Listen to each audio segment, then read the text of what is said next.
Kofi, lève-toi. Aide-moi à déplacer cette table pour nettoyer. Maman, ce sont des travaux de femme, ça. Demande à Eva. Tu as dit quoi à ta maman? J'ai dit la vérité. Je suis un homme maintenant, papa. Les hommes ne balayent pas. Les hommes ne font pas la vaisselle. C'est comme ça dans les faits. Kofi.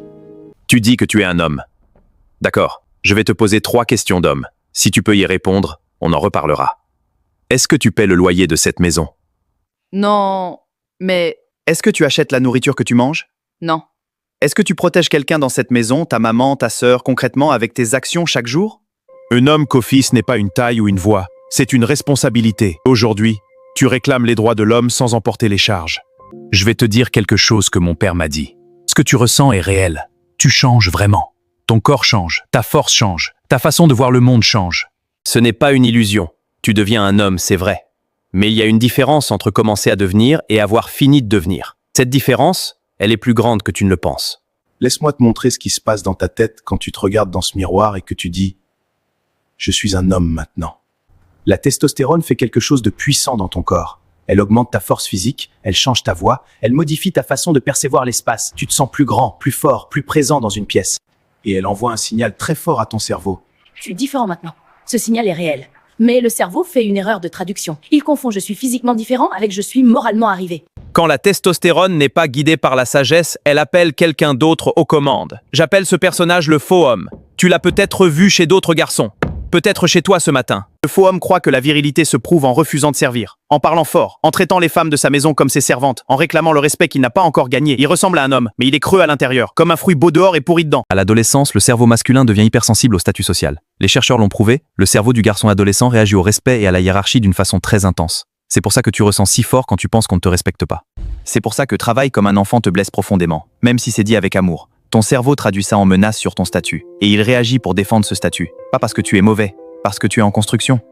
Tu veux être respecté, alors commence par mériter ce respect. Il y a un autre homme que tu peux devenir.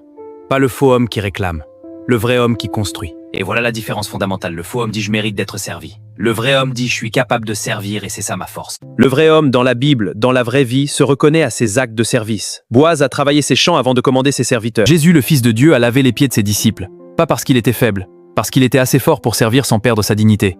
La vraie force ne refuse pas de servir, elle choisit de servir. C'est une différence totale. Papa, j'ai répondu mal à maman ce matin. Je sais. Et maintenant? Je vais corriger ça. Je veux te montrer 3 hommes dans la Bible. 3 vrais hommes. Et ce qu'ils avaient en commun. Jésus, la veille de sa mort, il a pris un bassin, il a mis de l'eau et il a lavé les pieds de 12 hommes.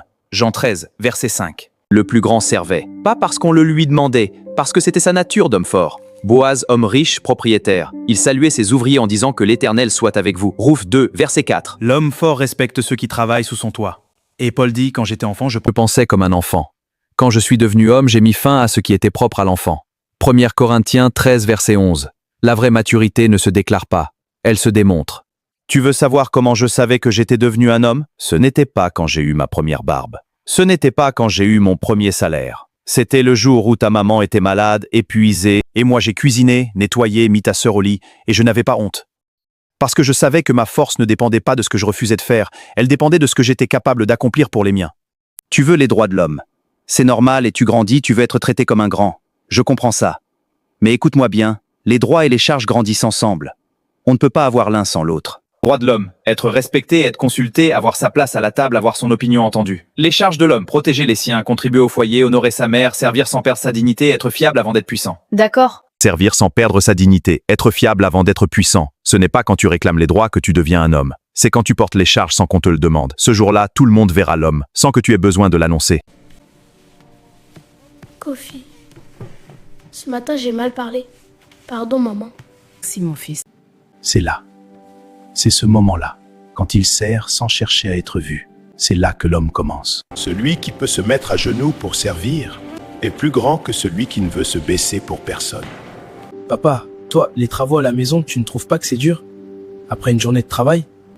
Oui, parfois. Et tu le fais quand même? Parce que ma force n'est pas pour moi seul. Elle est pour ma famille. C'est ça que j'ai mis du temps à comprendre. Un homme qui garde toute sa force pour lui, c'est un homme seul. Je veux être un vrai homme, papa. Je sais. Et ce matin, avec ta maman, tu as fait ton premier pas. Seigneur, mon fils veut devenir un homme. Un vrai. Pas le faux que le monde lui propose. Donne-lui la force de servir sans honte, de respecter avant d'exiger. Et quand il commandera un jour sa propre maison, que ce soit parce qu'il aura appris à servir d'abord, au nom de Jésus. Amen.